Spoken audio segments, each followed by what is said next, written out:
মানবতার অনন্য দৃষ্টান্ত মুরাতিপুরে প্রশংসায় ভাসছেন আমির শেখ।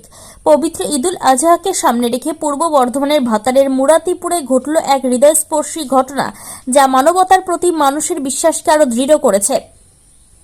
বাজার এলাকায় দীর্ঘদিন ধরে ঘুরে বেড়ানো এক মানসিক ভারসাম্যহীন যুবককে নিয়ে সবাই কমবেশি জানতেন। অপরিচ্ছন্ন পোশাক, অযত্নে ভরা জীবন আর সমাজের অবহেলা ছিল তার নিত্যসঙ্গী। অনেকেই তাকে খাবার দিয়েছেন, সহানুভূতি প্রকাশ করেছেন, কিন্তু তার পাশে দাঁড়িয়ে আপনজনের মতো যত্ন নেওয়ার মানুষ ছিল খুবই কম। সেই ব্যতিক্রমী কাজটি করেছেন আমির শেখ। কোনো প্রচার কিংবা ব্যক্তিগত লাভের আশায় নয়, নিছক মানবিক দায়বদ্ধতা থেকেই তিনি যুবকটির পাশে দাঁড়ান। তাকে স্নান করিয়ে পরিষ্কার পরিচ্ছন্ন করেন, নতুন পোশাক পরিয়ে দেন এবং নিজের হাতে খাবার তুলে দেন। দীর্ঘদিনের অবহেলায় হারিয়ে যাওয়া মর্যাদা যেন কিছু সময়ের জন্য হলেও ফিরে পায় সেই যুবক। ঘটনাটি প্রত্যক্ষ করে আবেগাপ্লুত হন স্থানীয় অনেক মানুষ। তাদের চোখের সামনে ফুটে ওঠে মানবতার এক উজ্জ্বল ছবি, যেখানে একজন মানুষ আরেকজন মানুষের কষ্টকে নিজের বলে অনুভব করেন। কোরবানির প্রকৃত তাৎপর্য শুধু পশু কোরবানির মধ্যেই সীমাবদ্ধ নয়, বরং নিজের অহংকার, উদাসীনতা ও স্বার্থপরতাকে ত্যাগ করে মানুষের পাশে দাঁড়ানোর মধ্যেও তার গভীর শিক্ষা নিহিত। আমির শেখের এই উদ্যোগ যেন সেই শিক্ষারই বাস্তব প্রতিফলন।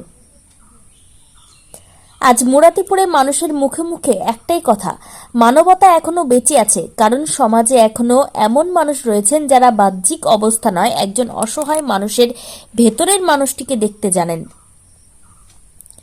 পূর্ব বর্ধমান থেকে শেখ মিলনের report, crime press, Bengal news.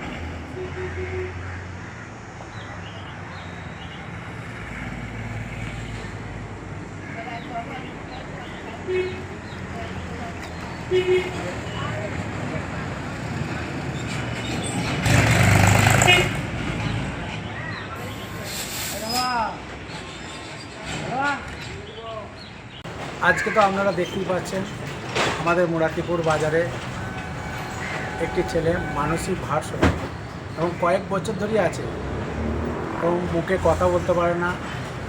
ছেলেটা নাম ঠিকানা কিছু বলতে পারে না, যেহেতু মানসিক ভারসাম্য। তো আমাদের মুরাতিপুর বাজারে প্রত্যেকটা দোকানে এবং বাড়ির সামনে গেলে খাবার দেয় এবং একটাই যে বললে বোঝানো যাবে না যে ছেলে যে এতটাই মানসিক ভারসাম্য, ও পেশাব পায়খানা নিজে করতে পারে না, কিন্তু জামা কাপড় ওপরেই করে দেয় এবং কিছুদিন পরই তার জামা কাপড় ছিন্নভিন্ন হয়ে যায় এবং তার শরীরে অতিরিক্ত গ্যাস, তার জামা কাপড় গ্যাস, হয়তো দোকানের সামনে দাঁড়ালে মানুষ খাবার দেয় না, তাড়ি দেয় এবং খুবই গ্যাস করে।